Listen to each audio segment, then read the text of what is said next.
Don't rush healing. எனக்கு ஒரு விஷயம் காயமாயிடுச்சு, அதை நான் சீக்கிரம் ஹீல் பண்ணும் அப்படின்னு அவசரப்பட்டு ஒரு விஷயத்தை நீங்கள் ஹீல் பண்ண நினைக்காதீங்க. Some chapters need time. ஹீலிங்கிறது ஒரு நாள் ஃபுல்லாக நான் அழுதானா, அடுத்த நாள் நான் எழுந்தானா, எந்த ஒரு ஃபீலிங்ஸுமே இல்லை, அதை பற்றின நினைப்பே எனக்கு இல்லை அப்படின்னா இல்லை. கண்டிப்பாக உங்களுக்கு ஏற்பட்ட காயம் ஆற கொஞ்சம் டைம் எடுக்கும்.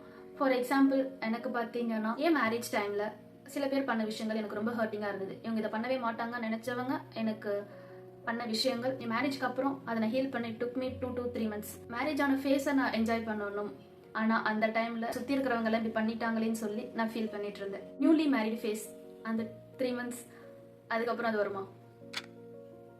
என் எமோஷன்ஸ்க்கும் என்னுடைய பாசத்துக்கும் வேல்யூவே இல்லாத பர்சன்ஸ் பண்ண விஷயத்துக்காக நான் ஏன் என்னுடைய நியூ சாப்டர் ஆஃப் மை லைஃபை நான் ஸ்பாயில் பண்ணணும்னு நினச்சிட்டு இருந்தேன். அது என்னோட தப்பு தானே. But it's okay. நான் அதுலேருந்து இப்போ நல்லா ரெக்கவர் ஆகிட்டேன். I am good now. I am living my life. யாரை பற்றியும் யோசிச்சு அப்செட் ஆகாமல் I am living my life. அதனால தான் சொல்கிறேன், ஹீலிங் ஒரே நாளில் நடந்துடாது. பட் நீங்கள் ஸ்டெப் எடுத்தீங்கன்னா கொஞ்சம் கொஞ்சமாக உங்களுக்கு அது நடக்கும். உங்களுக்கான அந்த டைமை நீங்கள் ரஷ் பண்ணாதீங்க. எனக்கு சீக்கிரம் இந்த விஷயத்துல நான் வந்துடணும் இல்லையா. ஒரு பிரேக்கப் ஆச்சுன்னா அதுக்கு ஒரு ஃபேஸ் கொடுங்க. பிரேக்கப் ஆன உடனே கமிட்மெண்ட்குள்ளே போகாதீங்க, இன்னொரு ரிலேஷன்ஷிப்குள்ளே நீங்கள் போகாதீங்க.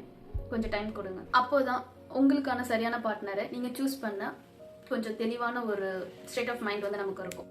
So don't rush healing. இந்த ஒரு விஷயத்த நான் கற்றுக்கிட்டேன், அதுதான் உங்களுக்கு நான் ஷேர் பண்ணுறேன். நீங்கள் என்ன பர்சனலாக ஃபாலோ பண்ண நினச்சிங்கன்னா கண்டிப்பாக இதுதான் என்னோட இன்ஸ்டாகிராம் அக்கௌண்ட். இதை நீங்கள் ஃபாலோ பண்ணுங்கள். அங்கே நீங்கள் எனக்கு பண்ணுற மெசேஜ்க்கு கண்டிப்பாக நான் ரிப்ளை பண்ணுவேன். உங்களை அடுத்த வீடியோவில் பார்க்குறேன். பை தங்க.